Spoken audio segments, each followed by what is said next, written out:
इरफान खान के लिए एक ट्रिब्यूट है। ये उनकी आखिरी हॉलीवुड मूवी थी। इस फिल्म में उन्होंने लीड रोल निभाया था और इस फिल्म का नाम है पजल।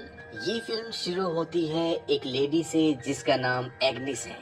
ये एक हाउसवाइफ है जो अपने पति लुई और अपने दो बच्चों जिग्गी और गेब के साथ रहती है। एग्निस का पूरा समय अपने घर की देखभाल में चला जाता है।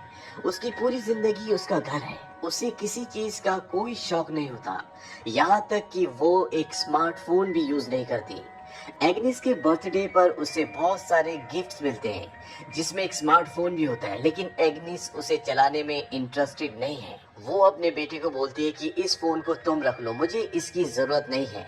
लेकिन उसकी फैमिली चाहती है कि वो इस फोन को यूज करे, वो दुनिया के साथ चले।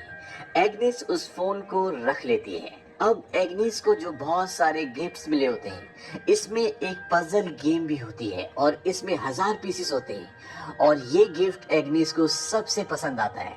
और जब घर पर कोई नहीं होता तो एग्निस उस पजल को सुलझा देती है। वो चंद ही मिनटों में उस पूरे पजल को सॉल्व कर देती है, जो कि इतना आसान नहीं होता। एग्निस एक आदर्श पत्नी, आदर्श माँ है। वो रोज चर्च जाती है, वो सब काम करती है जो एक आदर्श इंसान करता है। लेकिन इन सब कामों में कहीं ना कहीं एग्निस अपने आप को, अपनी खुशियों को भूल चुकी है। वो वही काम करती है जो उसके परिवार के हित के लिए हो।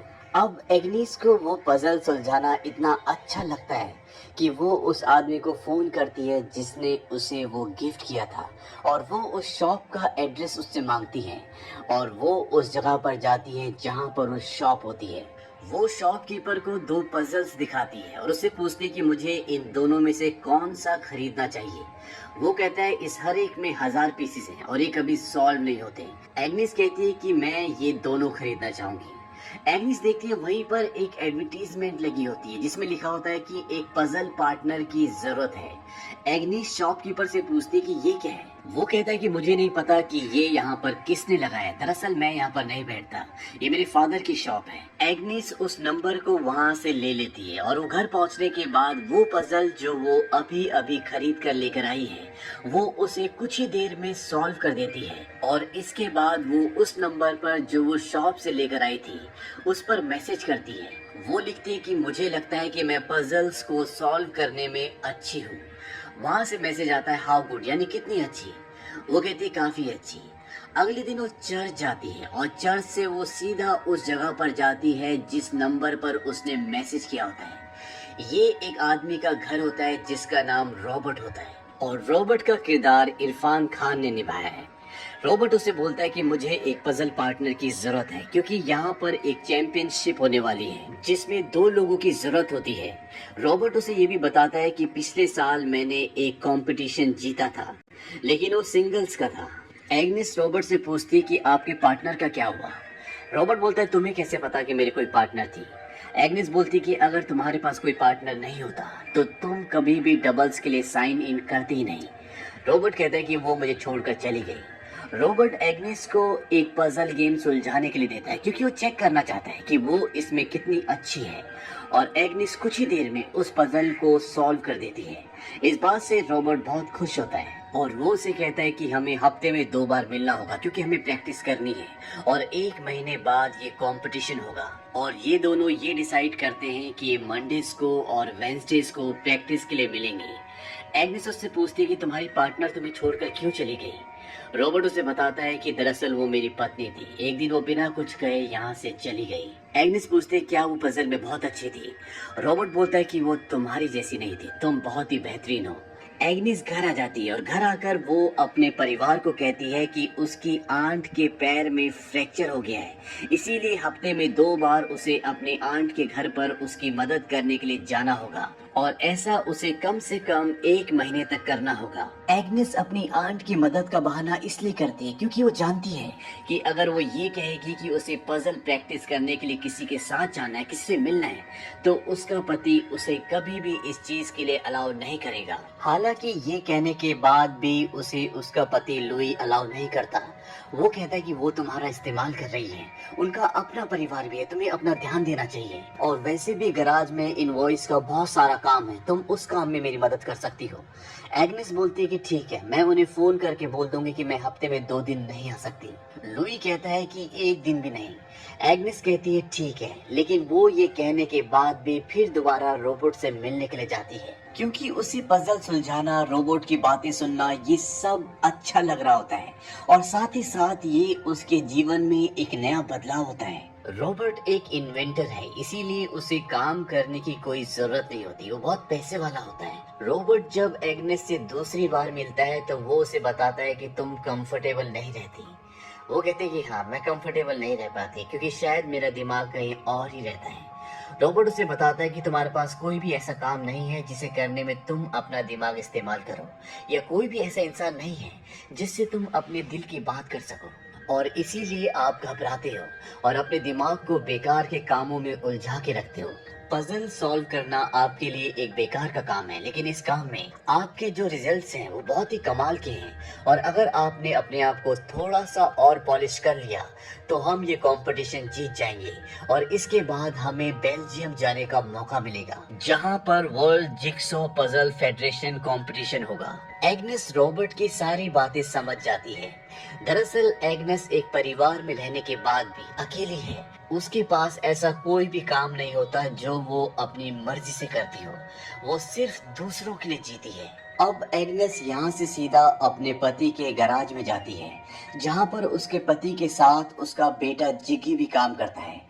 वहाँ पर जिगी अपनी मॉम को बताता है कि मुझे इस काम में बिल्कुल भी इंटरेस्ट नहीं है, मुझे ऐसा लगता है कि ये काम डैड ने मुझे भीख में दिया है और मैं इस काम को बिल्कुल भी नहीं करना चाहता। मैं कुकिंग करना चाहता हूँ, जब मैं घर पर अकेला होता हूँ तो मैं कुकिंग शो देखता हूँ। मैं वो काम करना चाहता हूँ जो आप करती हैं, ना कि वो जो कि डैड करते हैं। एग्नेस बोलती है कि मैं तो ऐसा कुछ भी खास नहीं करती।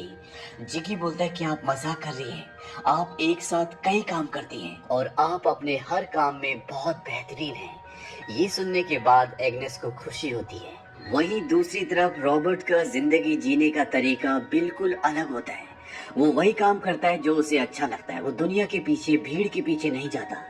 रॉबर्ट एग्नेस को बताता है कि उसे बच्चे पसंद नहीं हैं, इसीलिए कभी उसने फैमिली प्लानिंग नहीं की। रॉबर्ट कहता है कि बच्चे सिर्फ उन्हीं की होनी चाहिए जिन्हें बच्चों से प्यार है, जो बच्चों को सच में पाल सकते हैं।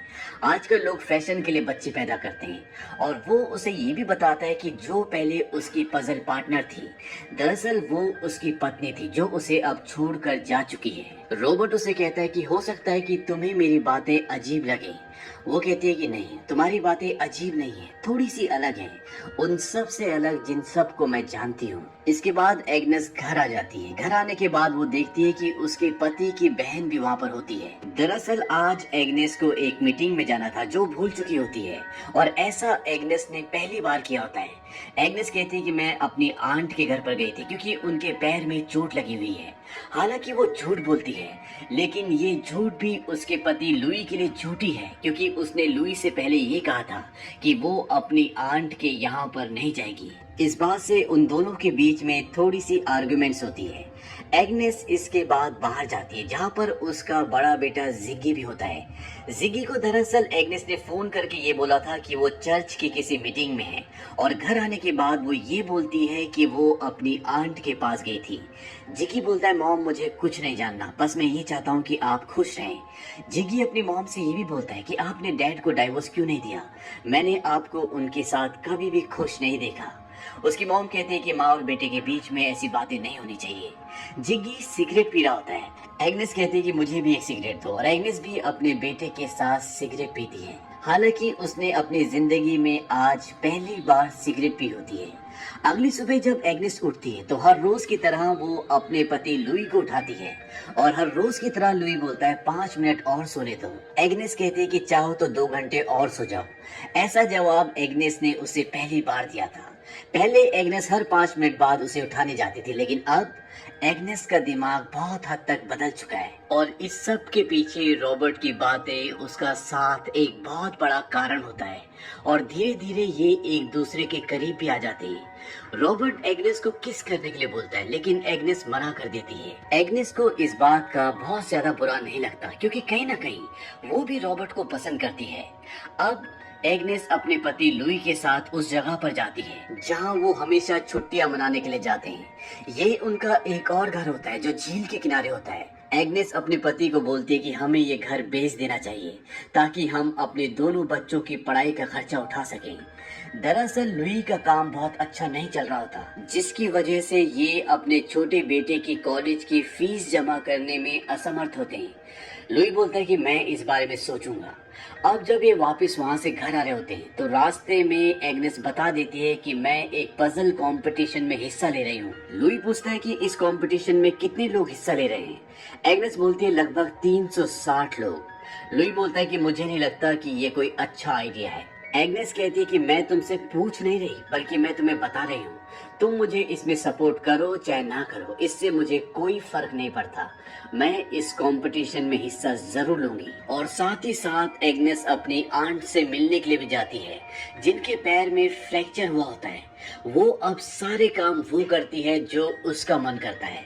हालांकि लुई ने उसे उसकी आंट के घर जाने के लिए मना किया था। उसका कहने का मतलब ये था कि लोग तुम्हें इस्तेमाल कर रहे हैं, लेकिन एग्नेस को ऐसा नहीं लगता, इसीलिए वो अपनी आंट से मिलने के लिए जाती है। और जब वो पजल प्रैक्टिस के लिए रॉबर्ट के यहाँ जाती है और वो वापस घर आ रही होती है तो घर आने से पहले वो रॉबर्ट को किस करती है। घर आने के बाद जब शाम को लुई आता है तो वो देखता है कि फ्रिज में उसकी चीज नहीं होती और वो ये बात एग्नेस से पूछता है। एग्नेस बोलती है कि मैं लाना भूल गई। रॉबर्ट बोलता है कि तुम्हें पता है कि मुझे चीज चाहिए होती है, तुम्हें लानी चाहिए थी, तुम्हें याद होना चाहिए था। एग्नेस बोलती है आई एम सॉरी, मैंने कहा ना, मैं भूल गई। और अगले दिन जानबूझकर एग्नेस उसके लिए वो चीज नहीं लाती। और जब शाम को लुई घर आता है तो वो देखता है कि एग्नेस ने डिनर नहीं बनाया होता बल्कि वो पजल सॉल्व कर रही होती है। लुई बोलता है कि डिनर का है। वो कहती है कि मैं भूल गई। लुई कहता है क्या तुम मेरे लिए चीज लाई? वो कहती नहीं, मैं ये भी भूल गई। इस बात से लुई को गुस्सा आता है। वो कहता है कि मैं दिन भर मेहनत करता हूँ। लेकिन उनका बेटा जिग्गी बोलता है कि डैड आप बिल्कुल चिंता मत करें, आप चाहिए 10 मिनट में मैं सब कुछ तैयार कर दूंगा। रॉबर्ट बोलता है कि ये सब गलत हो रहा है और वो वहाँ से जाने लगता है। एग्नेस बोलती है कि जा रहे हो तो वापस मत आना। और तभी उसका पजल भी कंप्लीट हो जाता है। वो कहते हैं कि अब मैं तुम सबके लिए खाना बनाती हूँ। वो सबके लिए डिनर बनाती है और डिनर टेबल पर लुई बताता है कि मैंने अपना दूसरा घर बेच दिया है और इससे जो भी पैसा मिलेगा वो तुम दोनों के लिए गिफ्ट होगा। वो अपने बच्चों को ये बात बोलता है। वो अपने छोटे बेटे गेब को बोलता है कि तुम अपनी कॉलेज की पढ़ाई पूरी कर सकते हो और अपने बड़े बेटे जिगी से कहता है कि तुम अपने लिए घर खरीद सकते हो। गेब कहता है कि नहीं, मैं कॉलेज जाने से पहले 1 साल के लिए तिब्बत जाना चाहता हूँ, क्योंकि गेब की जो गर्लफ्रेंड होती है वो तिब्बत को फॉलो करती है। हालांकि एग्नेस ये नहीं चाहती, लेकिन लुई कुछ नहीं कहता क्योंकि उसने अपने बच्चों को कहा होता है कि ये तुम्हारे लिए गिफ्ट है। गेब कहता है कि ट्रैवल करना भी एक तरह की एजुकेशन है और 1 साल बाद जब मैं तिब्बत से वापस आऊंगा उसके बाद मैं अपने कॉलेज की पढ़ाई पूरी कर सकता हूँ। एग्नेस अपने बड़े बेटे जिग्गी को बोलती है कि जब ये बेवकूफ अपने पैसों से तिब्बत जा सकता है तो मुझे लगता है तुम्हें भी किसी कुकिंग स्कूल में एडमिशन ले लेना चाहिए। इस बात से लुई इत्तेफाक नहीं रखता। वो कहता है कुकिंग करना लड़कियों का काम है। एग्नेस कहती है कि इस दुनिया में जितने बड़े शेफ्स हैं वो सब के सब मेल हैं। लुई अपने बेटे से कहता है क्या तुम मेरे साथ गराज में काम करना नहीं चाहते? जिग्गी इस बात का कोई जवाब नहीं देता और लुई अपनी पत्नी से कहता है कि तुमने मेरे बेटे को मेरे खिलाफ कर दिया है। जिग्गी कहता है कि नहीं डैड, ये मेरा फैसला था। इस बात से गुस्सा होकर लुई वहाँ से चला जाता है और वो बहुत सारी शराब पीकर आता है और वो एग्नेस से कहता है कि वो कौन है जो तुम्हारे दिमाग में सारी फालतू की बातें डाल रहा है। जानती हो मेरे पिता मेरी माँ के साथ ऐसा करने पे क्या सलूक करते थे, लेकिन मैं अपने पिता जैसा नहीं हूँ और ना ही उनके जैसा बनना चाहता हूँ। लुई इस बात से परेशान हो जाता है। हालांकि लुई भी एक अच्छा इंसान होता है, लेकिन उसे ये बात एक्सेप्ट नहीं हो रही होती कि एग्नेस अब अपनी मर्जी से काम करती है, क्योंकि पहले एग्नेस सिर्फ वही काम करती थी जो लुई बोलता था, जिसमें लुई को खुशी मिलती थी। अगले दिन एग्नेस दोबारा से रॉबर्ट के साथ प्रैक्टिस करने के लिए जाती है और इस बार ये दोनों फिजिकली बहुत ज्यादा करीब आ जाते हैं। एग्नेस को घर पहुंचने में बहुत देर हो जाती है। लुई वहां पर एग्नेस का इंतजार कर रहा होता है और लुई समझ जाता है कि कुछ ना कुछ चल रहा है। वो एग्नेस से पूछता है क्या तुम्हारा अफेयर चल रहा है? एग्नेस सब कुछ सच सच बता देती है। वो कहते हैं कि वो मेरा पजल पार्टनर है और वो ये भी बता देती है कि हम दोनों फिजिकली एक बार बहुत क्लोज आ चुके हैं। इस बात से लुई को बहुत दुख होता है, उसकी आंखों में आंसू होते हैं और वो वहां से बिना कुछ कहे चला जाता है। इसके बाद एग्नेस भी बहुत दुखी हो जाती है। अब वो दिन आता है जिस दिन एग्नेस का कंपटीशन है। एग्नेस का बेटा सुबह जल्दी उठकर सबके लिए ब्रेकफास्ट बनाता है। वो अपनी मॉम से कहता है कि आज आपका खास दिन है, इसलिए ब्रेकफास्ट मैं बनाऊंगा। आप अपनी एनर्जी कंपटीशन के लिए बचा के रखिए। अब एग्नेस उस जगह पहुंच जाती है जहां पर कंपटीशन है और वहां पर रोबोट और वो दोनों मिलकर पजल सुलझाना शुरू कर देते हैं। यहाँ पर और भी बहुत सारी टीम्स होती है। रोबोट उसको उस तरीके से पजल सुलझाने के लिए कहता है जैसा उसने टेक्निकली उसे सिखाया होता है। एग्नेस बोलती कि सभी उसी तरीके से कर रहे हैं, अगर हम उस तरीके से करेंगे या तो सेकंड आएंगे या थर्ड, हम जीत नहीं पाएंगे। और वो अपनी मर्जी से उस पजल को सॉल्व करती है और इस तरह से पजल सॉल्व करने से वो इस कंपटीशन में फर्स्ट आते हैं। और इस कंपटीशन को जीतने के बाद अब इन्हें बेल्जियम में इंटरनेशनल चैंपियनशिप के लिए जाना है। रोबोट पूरी तरह से तैयार होता है और वो एग्नेस को कॉल करता है। वो कहता है कि इंटरनेशनल फ्लाइट पकड़ने के लिए 3 घंटे पहले एयरपोर्ट पर पहुंचना पड़ता है, तुम कहाँ हो? एग्नेस कहती है कि मैं नहीं आ रही। रोबोट कहता है कि ऐसा मत करो, मैं तुमसे बहुत प्यार करता हूँ, मैं तुम्हें मिस करता हूँ। एग्नेस कहती है कि मैं भी तुम्हें बहुत प्यार करती हूँ लेकिन मैं नहीं आ सकती। और ये कहकर वो फोन को डिस्कनेक्ट कर देती है और अंत में ये दिखाया जाता है कि वो अपना बैग लेकर कनाडा मॉन्ट्रियल जा रही है। उसके साथ कोई नहीं है, लेकिन अब वो अपनी जिंदगी जीना चाहती है। आज से पहले उसने अपनी जिंदगी सिर्फ दूसरों के लिए जी थी। शादी से पहले वो अपने पिता के साथ रहती थी और वहाँ पर भी उसका जीवन इसी तरह से मोनोटोनस था जिस तरह से शादी के बाद था। लेकिन उसकी जिंदगी में रॉबर्ट के आने से इस पजल गेम के जरिए उसकी जिंदगी को एक नया दृष्टिकोण मिला और अब वो अपनी आगे की जिंदगी उसी तरह से जीना चाहती है जिसमें उसे खुशी मिले और किसी को कोई तकलीफ ना मिले। इस पूरे पजल गेम ने उसकी जिंदगी के सारे पजल्स को सुलझा दिया है। बेसिकली इस कहानी में हमें ये समझाने की कोशिश की गई है कि हमें अपनी मर्जी से अपनी शर्तों पर जीना चाहिए। जब आप अपने आप से प्यार करते हैं, आपका मन खुश होता है, आपको आजादी का एहसास होता है, तो आप दूसरों की जिंदगी में भी एक अहम रोल अदा करते हैं। जिस तरह से रोबोट ने एग्नेस की जिंदगी में एक अहम रोल अदा किया था, जिसकी वजह से एग्नेस का पूरा जीवन बदल गया। उसे एक सही दृष्टिकोण मिला और अपने सही दृष्टिकोण से उसने अपने बेटे की जिंदगी में भी वही किया। उसने अपने बेटे जिगी की जिंदगी, उसके सपनों को तवज्जो दी, महत्व दिया और उसे वो करने के लिए प्रोत्साहित किया जो करना चाहता था। एक सही सोच, एक अच्छी सोच आपके आसपास हमेशा बदलाव, खुशियाँ और अच्छी चीजें लेकर आती है। तो ये थी कहानी मूवी पजल की। ये फिल्म सन 2018 में आई थी। उम्मीद करते हैं कि ये कहानी आपको पसंद आई होगी।